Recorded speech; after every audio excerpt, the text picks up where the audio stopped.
Assalamualaikum warahmatullahi wabarakatuh. Hamdan wa syukranillah amma ba'du. Segala puji hanya milik Allah. Salawat dan salam selalu tercurahkan kepada Nabi alam, yakni Habibana wa Nabiyana wa Rasulana wa Maulana Kanjeng Muhammad sallallahu alaihi wasallam. Sebelumnya terima kasih kepada Ibu Farah selaku pengampun mata kuliah Sejarah Peradaban Islam yang telah memberikan kesempatan kali ini untuk membuat video mengenai dakwah Nabi di Mekah dan di Madinah gitu. Nah, kami dari kelompok 5 izinkan menyampaikan dari video ini izinkan menyampaikan sedikit aspirasi tentang dakwah Nabi di Mekah dan di Madinah gitu. Untuk anggota kelompok 5 ini ada Arman Maulana dengan NIM 12480300046. Kemudian ada Cindi Aulia Zikra Hairani dengan NIM 12480300049. Kemudian ada Risma Nuryanti dengan NIM 12480300035. Kemudian ada Nabila Dwi Fajriani Arizki dengan NIM 12480300036. Materi yang pertama akan disampaikan oleh Saudara Arman. Assalamualaikum warahmatullahi wabarakatuh. Izinkan saya menyampaikan sedikit tentang sejarah dakwah Nabi ketika waktu di Mekah. Ada beberapa tahap. Yang pertama, sebelum diangkat menjadi Nabi, Nabi Muhammad itu lahir pada hari Senin tanggal 20 April 571 Masehi, tahun gajah atau bisa disebut dengan tahun gajah ya, di Mekah. Tidak jauh dari keturunannya itu keturunan Bani Quraisy, dari Bani Hashim. Nah, ayahnya itu bernama Abdullah dan ibunya itu bernama Aminah gitu. Lanjut ke dalam. Beliau itu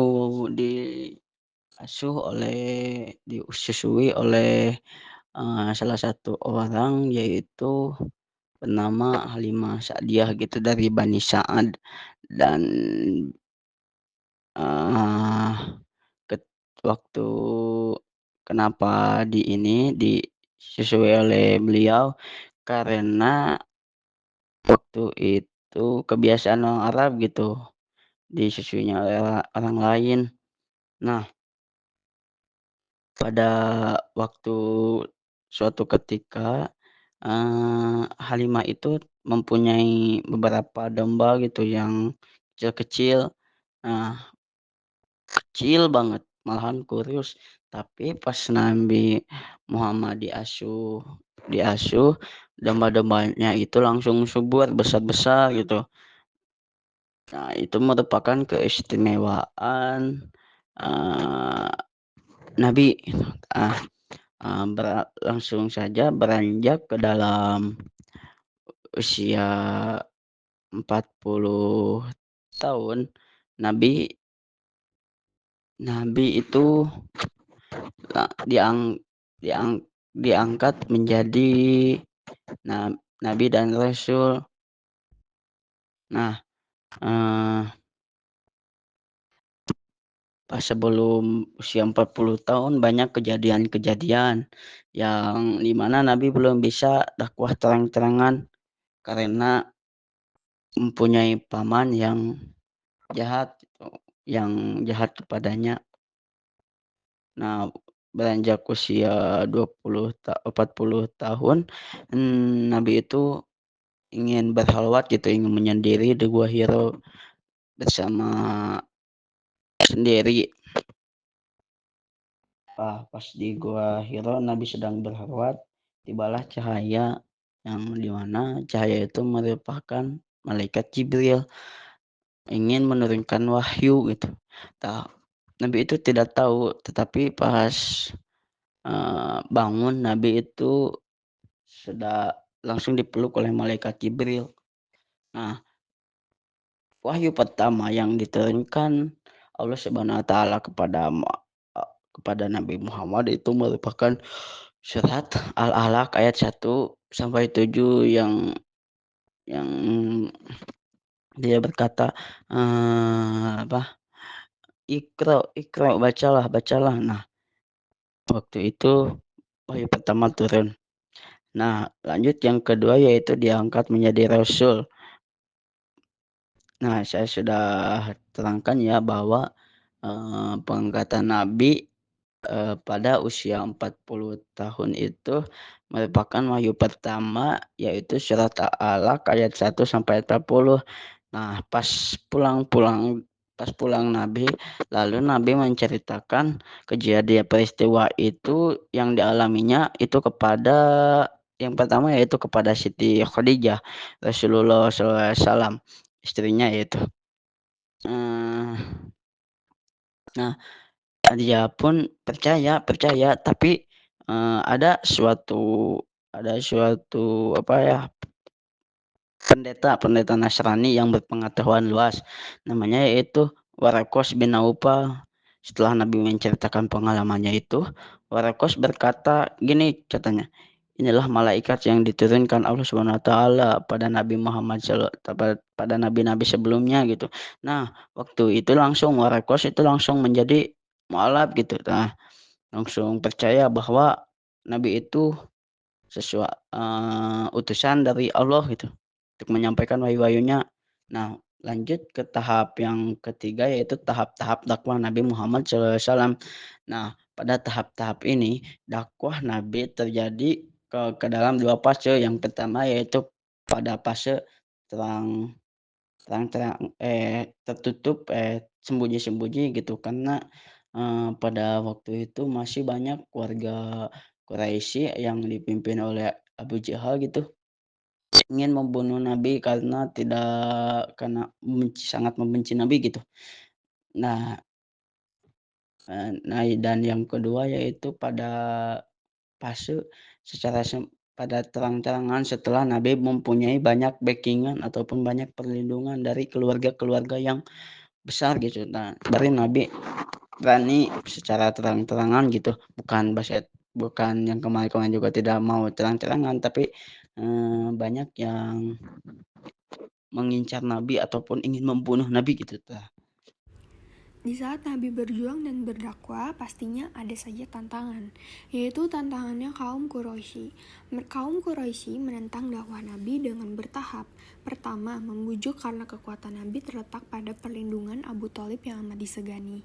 Mereka meminta Abu Thalib memilih satu di antara dua, yaitu memerintahkan Muhammad agar berhenti dari dakwahnya atau menyerahkannya kepada mereka untuk dibunuh. Kedua, mengintimidasi. Karena gagal dengan cara membujuk, para pemimpin Quraisy ini melakukan tindakan kekerasan yang lebih intensif dari sebelumnya. Untuk menghindarkan kaum muslimin dari tindakan kekerasan ini, Nabi memerintahkan mereka hijrah ke Habasyah atau Ethiopia. Ketiga, memboikot seluruh keluarga Bani Hashim. Untuk melumpuhkan kekuatan kaum muslimin, pemimpin Quraisy melakukan pemboikotan terhadap seluruh keluarga Bani Hashim, karena menurut mereka kekuatan Nabi terletak pada keluarganya yang melindunginya.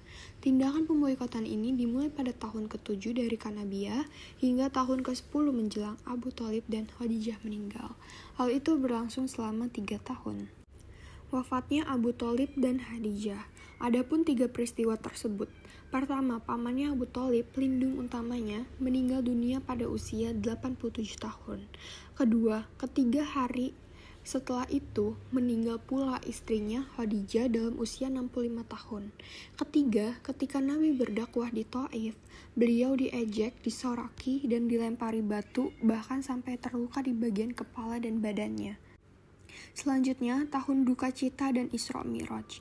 Kaitan antara tahun adalah untuk menghibur hati Nabi yang sedang berduka cita ketika itu dengan memperlihatkan beberapa rasul yang juga mendapat tantangan dari kaumnya sekaligus memohon pertolongan Allah Subhanahu wa taala. Pertama, pada tahun ke-11 kenabian, 6 orang dari suku Khazraj menemui Nabi dan menyatakan diri masuk Islam. Kedua, pada tahun ke-12 kenabian, terdiri dari 10 orang suku Khazraj, 2 orang suku Aus, dan seorang wanita menemui Nabi dan menyatakan ikrar kesetiaan kepada Nabi. ketiga pada tahun ke-13 kenabian, sebanyak 73 orang dari Yatsrib meminta kepada Nabi agar berkenan pindah ke Yatsrib.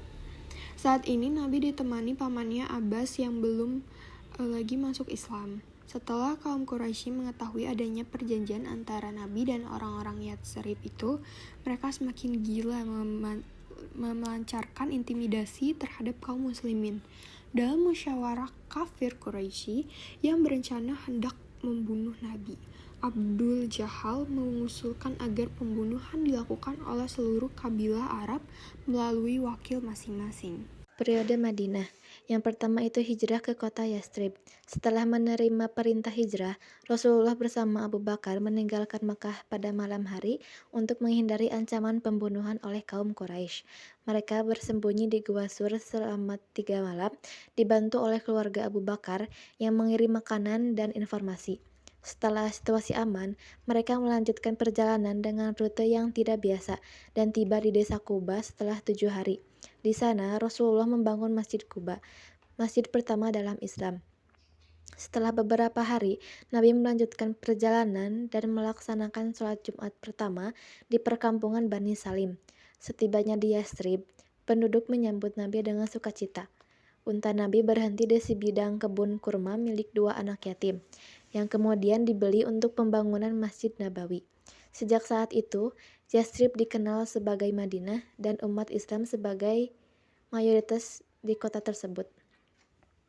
Yang kedua itu membangun masyarakat Islam. Untuk membentuk masyarakat Islam yang kuat, Rasulullah melakukan beberapa langkah, yaitu mendirikan Masjid Nabawi sebagai pusat ibadah, pendidikan, musyawarah, serta pemerintahan Islam. Dan juga mempersaudarakan kaum muhajirin dan ansor, menggantikan sistem kesukuan dengan persaudaraan berbasis Islam. Contohnya, Abu Bakar dipersaudarakan dengan Kharijah bin Zaid, sementara Ja'far bin Abi Thalib dengan Mu'adz bin Jabal. Yang ketiga itu konstitusi Madinah. Madinah terdiri dari 3 kelompok utama, yaitu Muslim, Arab non-Muslim, dan Yahudi. Untuk menciptakan kedamaian, Rasulullah menyusun Piagam Madinah yang menetapkan semua kelompok adalah satu bangsa yang wajib saling membela jika diserang. Kebebasan beragama dijamin tanpa intervensi pihak lain. Dilarang bersekutu dengan Quraisy Makkah. Rasulullah diakui sebagai pemimpin yang menyelesaikan perselisihan. Dan piagam ini juga menjadi dasar negara Islam pertama di Madinah dengan Rasulullah sebagai pemimpin spiritual dan pemerintahan. Yang keempat itu permusuhan Quraisy dan peperangan. Kaum Quraisy tetap memusuhi Islam setelah hijrah, yang memicu peperangan besar, yaitu Perang Badar yang terjadi pada tahun 2 Hijriah. Muslim menang meski jumlah mereka lebih sedikit di perang ini. Abu Jahal tewas dan Quraisy mengalami kekalahan besar. Yang kedua yaitu Perang Uhud yang terjadi pada 3 Hijriah. Di perang ini Quraisy membalas kekalahan mereka dan Muslim mengalami kekalahan setelah pasukan pemanah melanggar perintah Nabi. Hamzah pun gugur dalam pertempuran ini. Yang ketiga itu Perang Khandaq yang terjadi pada 5 Hijriah. Quraisy dan sekutunya mengepung Madinah, tetapi strategi parit yang dibuat Nabi menggagalkan serangan mereka. Ada juga perjanjian Hudaibiyah yang terjadi pada 6 Hijriah. Gencatan senjata dengan Quraisy yang justru mempercepat penyebaran Islam. Yaitu ada juga Fatu Mekah yang terjadi pada 8 Hijriah. Setelah Quraisy melanggar perjanjian, Nabi memimpin 10.000 pasukan dan menaklukkan Mekah tanpa perlawanan. Ka'bah dibersihkan dari berhala dan banyak penduduk Mekah masuk Islam. Dengan Fatu Mekah ini, Islam semakin berkembang dan menjadi kekuatan utama di Jazirah Arab. Permusuhan Yahudi dengan Nabi. Pada mulanya orang Yahudi termasuk di antara orang yang menanti-nantikan kedatangan Nabi Muhammad SAW. Tetapi karena Nabi berasal dari bangsa Arab, mereka menolaknya. Sewaktu Rasulullah mengadakan konstitusi Madinah, mereka termasuk yang ikut serta menandatangani perjanjian tersebut. Tetapi tidak dengan hati yang jujur dan melanggarnya, kedengkian mereka semakin bertambah kepada umat Islam setelah mereka menyaksikan pesatnya perkembangan Islam di Madinah. Mereka memusuhi Islam dengan bertahap. Mula-mula bergabung dengan orang Quraisy dengan tipu muslihat agar orang Arab sendiri yang menghancurkan orang Arab dengan pedang mereka. Kemudian mereka dengan terang-terangan memusuhi Islam. Kaum Yahudi Madinah beberapa kali berkhianat, menyebabkan pengusiran Bani Nadir karena merencanakan pembunuhan Nabi, penghukuman Bani Quraizah setelah berkhianat dalam perang Khandaq, penaklukan Khaybar 7 Hijriah untuk mengakhiri ancaman Yahudi, permusuhan orang Arab dengan Nabi. Meskipun Mekah telah ditaklukkan, masih ada 2 suku Arab yang menentang Islam, yaitu Bani Thaqif di Taif dan Bani Hawazin yang bermukim di antara Taif dan Mekah. Mereka menentang Nabi Muhammad SAW karena berhala-hala mereka dihancurkan oleh umat Islam di Ka'bah. Untuk melawan perlawanan mereka, Nabi mengerahkan 24.000 pasukan menuju Hunain dalam pertempuran ini. Nabi sendiri yang memimpin pasukan sehingga umat Islam berhasil meraih kemenangan dalam waktu singkat. Dengan kekalahan Bani Thaqif dan Bani Hawazin pada tahun 8 Hijriah, seluruh Jazirah Arab akhirnya berada di bawah kendali Nabi Muhammad SAW. Pada tahun 9 Hijriah, Nabi Muhammad berencana membalas kekalahan umat Islam dalam Perang Mu'tah. Untuk itu, beliau mengerahkan pasukan besar sebanyak 70.000 orang. Namun, melihat besarnya kekuatan militer Islam, pasukan Romawi yang menjadi lawan mereka memilih untuk mundur tanpa perlawanan. Nabi Muhammad tidak mengejar pasukan yang mundur tersebut, tetapi memilih untuk tinggal sementara di Tabuk dan mengadakan perjanjian dengan penduduk pembatasan Jazirah Arab. Dengan perjanjian ini, wilayah pembatasan berhasil dirangkul ke dalam barisan Islam. Perang Tabuk menjadi perang terakhir yang diikuti oleh Rasulullah sebelum beliau wafat. Tahun perutusan atau delegasi. Pada tahun 9 dan 10 Hijriah, 630 sampai 632 Masehi disebut tahun delegasi karena berbagai suku dari pelosok-pelosok Arab mengutus delegasinya kepada Nabi menyatakan diri tunduk di bawah kekuasaan Islam. Masuknya orang Mekah ke dalam agama Islam rupanya mempunyai pengaruh yang amat besar pada penduduk padang pasir yang lihat itu. Persatuan bangsa Arab telah terwujud, peperangan antara suku sebelumnya telah berubah menjadi persaudaraan beragama. Pada tahun delegasi 9-10 Hijriah ini, banyak suku Arab mengirim utusan untuk masuk Islam menandai persatuan Jazirah Arab. Haji Wada. Pada tahun 10 Hijriah, Nabi menunaikan ibadah haji yang dikenal dengan Haji Wada. Di depan kurang lebih 1.000 orang kaum muslimin, Nabi berkhutbah yang isinya pertama, jangan menumpahkan darah kecuali dengan hak. Kedua, jangan mengambil harta orang lain dengan batil. Ketiga, jangan riba dan menganiaya. Keempat, jangan balas dendam dengan tebusan dosa. Kelima, memperlakukan para istri dengan baik dan lemah lembut. Keenam, perintah menjauhi dosa.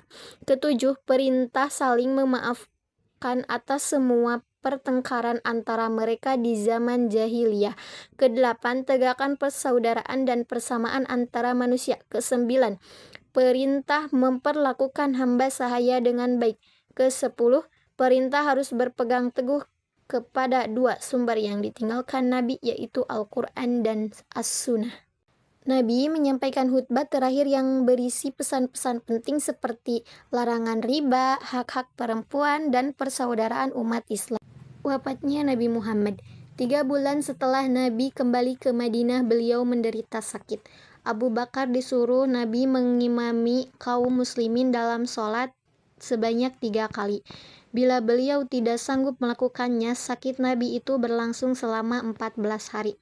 Akhirnya beliau menghembuskan napas terakhir pada hari Senin 12 Rabiul Awal 11 Hijriah dalam usia 63 tahun di rumah istrinya Siti Aisyah. Kaum muslimin yang diberitahukan atas wafatnya Nabi itu dicekam kebingungan. Tetapi Abu Bakar tampil membacakan ayat Al-Quran surat Ali Imran ayat 144 dan berpidato, "Wahai manusia, barang siapa memuja Nabi Muhammad, maka Nabi Muhammad telah wafat.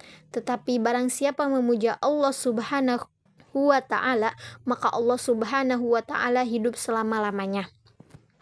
Dari perjalanan sejarah Rasulullah dapat disimpulkan bahwa Nabi Muhammad SAW di Mekah hanya sebagai seorang rasul, sedang di Madinah selain sebagai rasul pemimpin agama. Nabi juga seorang kepala negara, komandan perang, pemimpin politik, dan administrator yang cakap. Sehingga dalam waktu 10 tahun beliau berhasil mewujudkan penduduk Sahara itu ke dalam kekuasaannya. Wallahu a'lam. Yang terakhir, kesimpulan peradaban Islam pada masa Rasulullah SAW 570 sampai 632 Masehi merupakan periode yang sangat penting dalam sejarah umat manusia, menandai awal penyebaran ajaran Islam dan pembentukan masyarakat yang berlandaskan prinsip dan nilai agama. Masa Rasulullah adalah pondasi bagi peradaban Islam yang kompleks dan beragam melalui perjuangan dan kepemimpinan Nabi Muhammad. Masyarakat Arab yang sebelumnya terbelakang berhasil dibawa menuju kemajuan. Peradaban ini terus berkembang setelah masa beliau melalui kepemimpinan Khulafaur Rasyidin dan seterusnya. Demikian yang bisa kelompok kami sampaikan. Semoga bermanfaat. Mohon maaf bila ada kesalahan kata. Wabillahi taufiq wal hidayah. Wassalamualaikum warahmatullahi wabarakatuh.